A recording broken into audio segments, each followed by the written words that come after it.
Hello everyone, how are you guys all doing today? My name is Mirko and welcome back to another Apex Legends video. So in today's video, I'm going to be giving you guys 5 tips that you're not doing in Apex Legends. Now majority of these tips are for beginners, but if you're an advanced player, be sure to tune out throughout the whole video as you might learn something new. Now the shout out from my last video goes to the Naughty Angel who says, awesome video man, absolutely love the content and this actually helped me so much with Pathfinder. Keep up the good work. Thanks for the comment there, and if you want to be featured in my next video, be sure you're liking this video and also commenting down below in the comment section. So now with all of that out of the way, let's go into the first tip of this video. So the first thing we're going to speak about is crouch strafing. So this technique is evolving in Apex Legends and more people are actually starting to crouch strafe. So if you don't know what crouch strafing is, let me go in detail about it. So I'm sure most of you guys know what strafing is. It's moving your left analog stick or A and D on the keyboard, basically left and right, to make a really hard target for your opponents and hopefully win the gunfight. Well, this technique is actually implementing the crouch into your strafe at the same time. Now let me give you guys a few tips on how to pull this off correctly.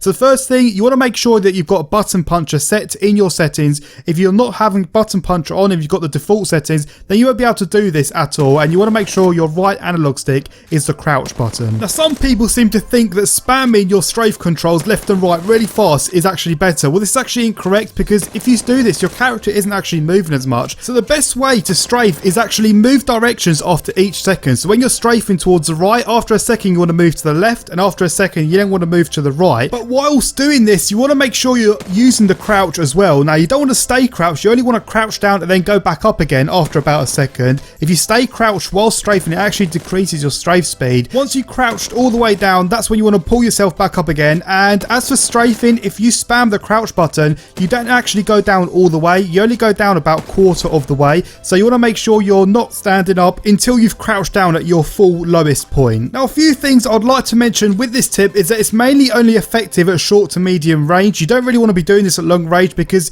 it's going to be really hard to be on point at long range anyway, and this is going to decrease your accuracy. The second thing as well is that this is mainly only effective on SMGs and shotguns. And if you're wondering if you can jump strafe in this game, the answer is yes you can, but jumping whilst shooting in this game causes your accuracy to really become terrible, and you don't really want to be jump strafing in this game. Now the second thing I want to talk to you guys about is using lethals such as grenades and arc stars before pushing another team. Now to this day I still think lethals are so underrated in this game, bearing in mind how common they are in supply drops. I think they're in every 1 in 2 supply drops. The reason why you want to use lethals before pushing opponents is because you can inflict damage, which then puts you at an advantage when you have pushed against the opponents. But not only does it put you at an advantage in regards to health, but it also forces the enemies to move out of position, whether they're sitting behind cover or they're in a very dominating spot. So be sure to stack up your lethals and always use them before pushing opponents in game. And the next thing I want to talk to you guys about is gun choice, because gun choice is really important depending on what sort of play style you have in game. If you're quite a passive player, you don't want to be using a gun like the R99, because the R99 is quite an aggressive gun and you need to be up close for it to benefit you to its full potential. You want to be using something like the Spitfire if you're quite a passive player. Just because the R99 is one of the best guns in the game, it doesn't necessarily mean that you're going to be good at it with your sort of play style. I mean, if you're quite a passive player, I'd recommend a gun like the Hemlock or the Spitfire. Knowing what guns work really well for you is important. I know personally, I mean, I'm quite an aggressive player and I rock the R301 and the R99 every single game.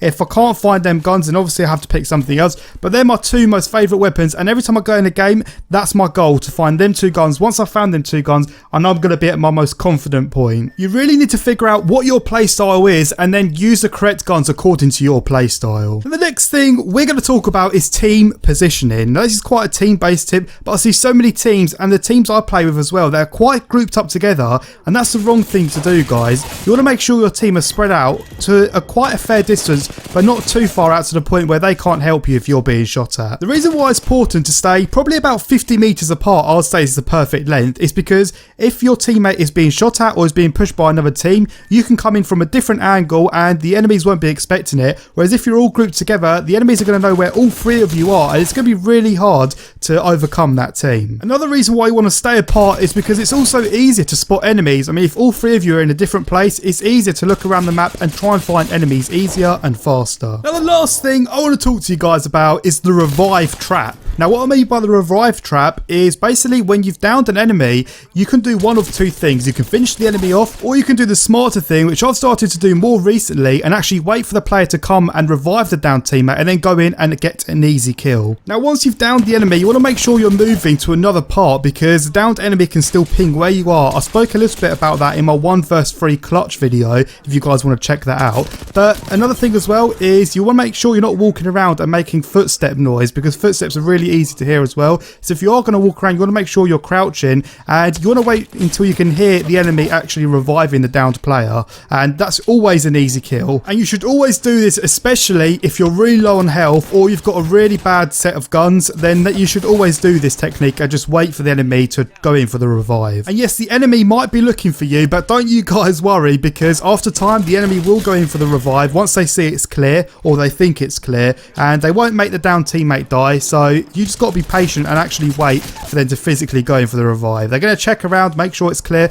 Once they see it's clear, that's when you go in and you can get the easiest kill you can possibly get in Apex Legends. So I'm going to wrap this video up here. Thank you all for watching this video. I hope you guys have learned from these tips and hope you take these tips into your game and hopefully improve as an Apex player. I mean, that's why I make these videos, and I know I'm helping a lot of you guys out as well. So if you did enjoy this video, be sure you're dropping a like down below, and be sure you're subscribing if you're new to the channel so you don't miss out on any of these future Apex Legends tips, discussions, news, all of that good stuff on the channel. Thank you all for watching this video. Enjoy the rest of your day, and I'll catch all of you guys out in another Apex Legends video.